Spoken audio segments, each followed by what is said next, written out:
அதிகமா சாப்பிட்டா அம்மா திட்டுவாங்களோ? ஒரு பாக்ஸ் சாக்கோபியே இப்படி ஒண்ணா சாப்பிடுறது? இப்படி சாப்பிட்டா வயிறு கெட்டு போயிடும்னு உனக்கு தெரியாது? அம்மா, நான் என் காலை உணவா நினைச்சு அதை சாப்பிட்டுட்டேன். வெறும் சாக்கோபியை மட்டும் சாப்பிட்டா உடம்புக்கு நல்லது கிடையாது. மத்த எல்லா சாப்பாடையும் சாப்பிடணும், தெரியுமா? எல்லா வகையான உணவுகள்.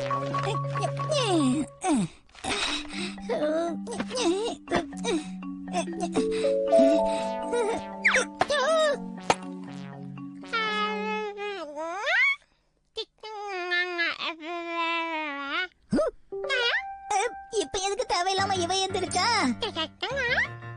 நீ அப்படி பாக்காத ஹீமா மாதிரி. சீக்கிரம் எந்திரிச்சிட்டனா அதான் உட்காந்து டிவி பாத்துக்கிட்டு இருக்கேன்.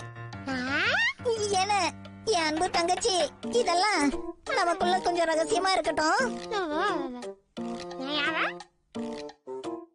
அதையும் தான் ரகசியமா வச்சுக்கோன்னு சொன்னேன்.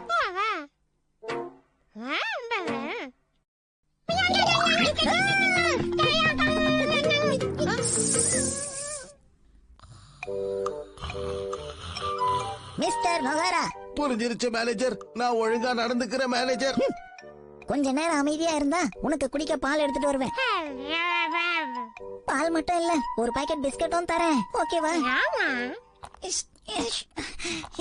ரெடி ஆயிடுச்சு. ரொம்ப சூடாவும் இல்ல, சில்லுனும் இல்ல, கரெக்டா இருக்கு. குடி.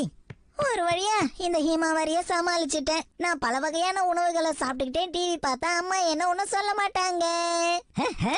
நான் முதல்ல புட்டிங்ல இருந்து ஆரம்பிக்க போறேன். என்ன டேஸ்ட் ரொம்ப ஸ்ட்ராங்கா இருக்கா? அதுக்கு நான் என்ன பண்றது? சரி குடு. ஆமா, ஸ்ட்ராங்கா இருந்தா டேஸ்ட் அதிகமா இருக்கும்னு சொல்லுவாங்களே. இது எவ்வளவு திக்கா டேஸ்டா சாஃப்டா இருக்குன்னு தெரியுமா உனக்கு? நீ சின்ன குழந்தையா இருக்க, அதான் இதோட அருமை உனக்கு புரியல. சரி, ஒத்துக்கிறேன், கொஞ்சம் ஸ்ட்ராங்கா தான் இருக்கு.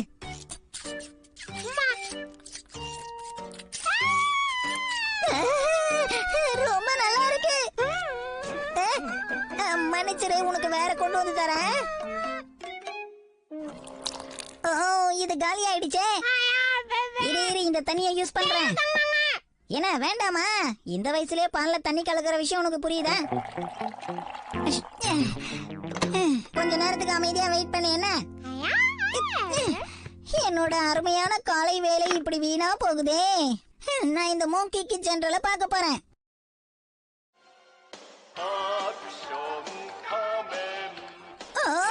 காலையில எந்திரிச்சதும் ஆக்ஷன் கமெண்ட் பாக்குறது எவ்வளவு சுவாரஸ்யமான விஷயம்.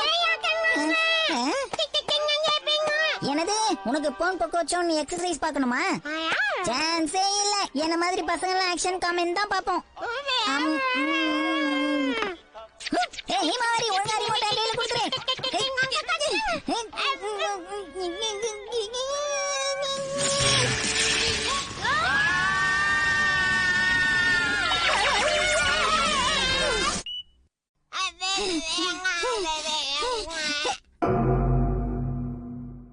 Good morning.